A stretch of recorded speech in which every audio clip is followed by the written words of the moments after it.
Vida através da morte, capítulo 8, parte 3. A redenção de nossos corpos fica assim assegurada.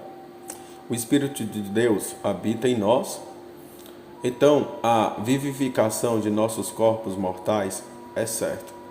Não estamos, portanto, na carne, embora ela esteja em nós, mas não somos devedores a ela, para vivermos após ela. O fim do pecado da carne é morte. Descobrimos, para nossa tristeza, que a morte está sempre pronta para agir no corpo, porque se viverdes segundo a carne, morrereis. Mas se pelo Espírito mortificadas as obras do corpo, vivereis. Romanos 8, 13. Se nossa velha natureza não tivesse sido deixada para agir em nós, não teríamos necessidade de mortificar as obras do corpo. Não se trata de mortificar o corpo, mas as obras do corpo. O importante é vermos que isto é pelo Espírito. Este é um assunto apresentado na sua totalidade em Gálatas 5, 16 ao 25. Porque todos que são guiados pelo Espírito de Deus, esses são filhos de Deus. Romanos 8, 14. O Senhor Jesus disse: o servo não fica para sempre em casa, o filho fica para sempre. João 8, 35. Não estamos na escravidão, mas na maravilhosa liberdade e privilégio do filho. Acaso não foi esta a primeira mensagem que ele, ressuscitado, deu a Maria? Vai para meus irmãos e dize-lhes que eu subo para meu Pai e vosso Pai, meu Deus e vosso Deus. Evangelho de João 20, 17. Vede quão grande amor nos tem concedido o Pai, que fôssemos chamados filhos de Deus. 1 João 3, 1.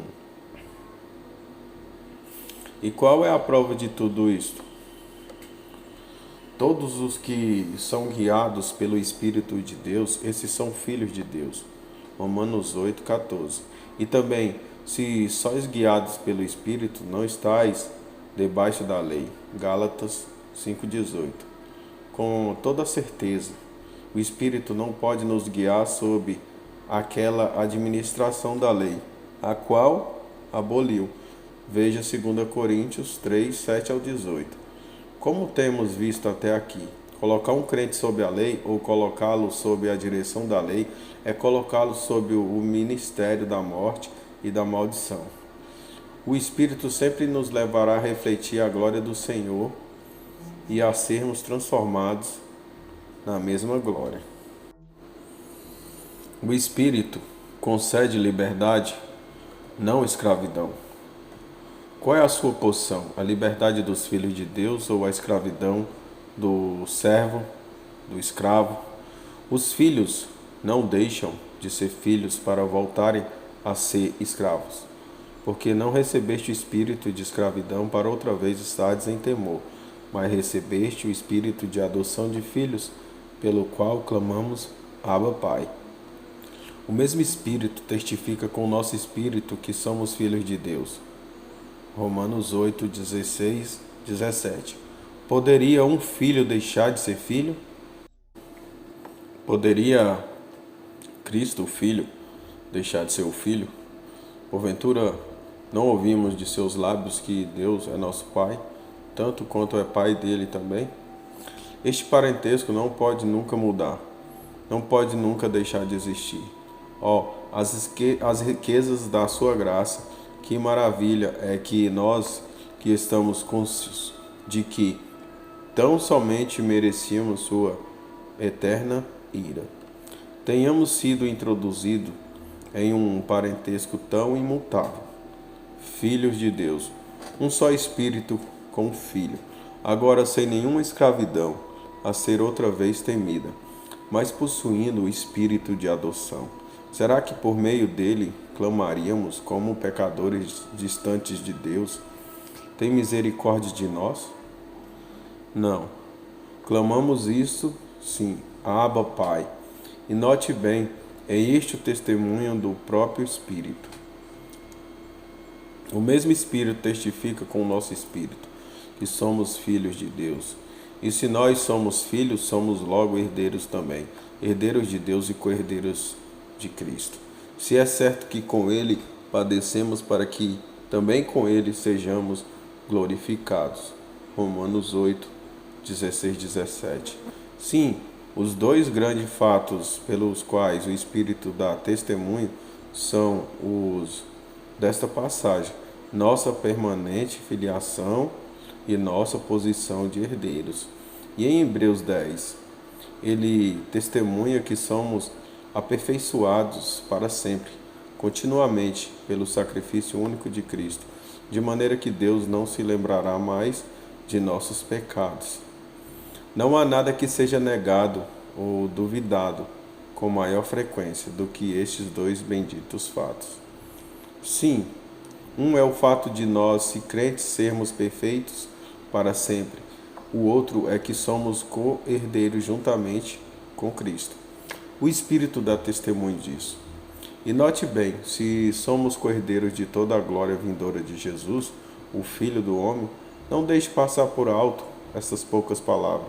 Se é certo que com Ele padecemos, para que também com Ele sejamos glorificados. Romanos 8,17.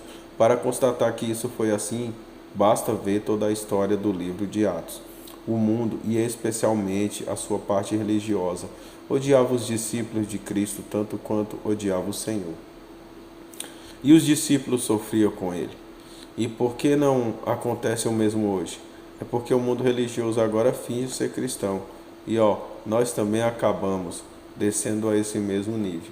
Mas, à medida que fomos guiados pelo Espírito, acabaremos certamente sofrendo o ódio do mundo.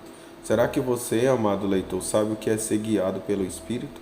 Ou será que você está sendo guiado pelas organizações e pelos projetos do mundo religioso?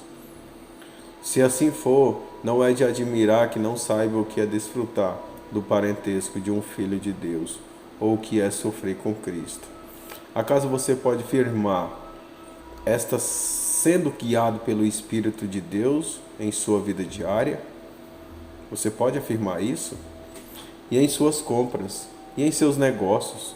Ou será que você é simplesmente guiado pelas máximas deste mundo? Se assim for, você está entristecendo o Espírito e não pode desfrutar do bendito parentesco dos filhos de Deus, co-herdeiros com Cristo. Trata-se de algo maravilhoso ter o Consolador, o Espírito Santo, sempre habitando conosco, bem capaz de cuidar de nós e de todos os nossos interesses aqui. Como filhos que somos de Deus, que maravilha é ser guiado por Ele, em todas as circunstâncias. Não podemos superestimar e nem subestimar a obra do Espírito, seja ela em nós, como nos fala os versículos 2 ao 13, ou de sua obra por nós nos versículos 14 ao 27. Então, até o final do capítulo, encontraremos Deus por nós, em toda a sua eterna e absoluta soberania, no seu derradeiro e tão bendito propósito para conosco, que possamos ser também glorificados juntamente com Cristo. Sim, lembremos-nos de que é este o fim que Deus tem em vista, em todos os nossos sofrimentos e aflições, que cada leitor conheça, portanto, que aquele que não possui o Espírito de Cristo, se não for isto o que o caracteriza, esse tal não é dele. E mais ainda, se não estiver sofrendo com Cristo, é de se questionar se alguém assim é um cordeiro de Cristo, guiado pelo Espírito. Basta recusar e a ser guiado pelo Espírito, e você poderá receber as honras e o aplauso do mundo religioso. Se for guiado pelo Espírito, certamente você será rejeitado, assim como Cristo foi rejeitado, e passará a ser seu feliz privilégio sofrer com Ele. Mas, o que é isto em comparação com a glória a ser revelada em nós? Que contraste há entre ser guiado pelo Espírito e ser guiado pelas modas deste mundo? Quantos são os que sacrificarão a eternidade em troca das modas deste pobre e enganado mundo, enquanto ao mesmo tempo fingirão, sim, até mesmo pensarão ser cristão. Engano fatal. Se for este o estado de qualquer leitor dessas linhas, Que Deus possa usar essas palavras para despertá-lo de seu sono enganador. Certamente todos nós precisamos dessas prescrutadoras palavras, se é certo que com ele padecemos. Porque para mim, tenho por certo que as aflições deste tempo presente não são para comparar com a glória que em nós há de ser revelada, porque a ardente expectação da criatura espera a manifestação dos filhos de Deus. Romanos 8, 18, 19. Quem podia melhor do que Paulo considerar este assunto? Capítulo muito interessante. Chegamos aqui no final da parte 3, porém ainda tem mais uma parte no próximo vídeo.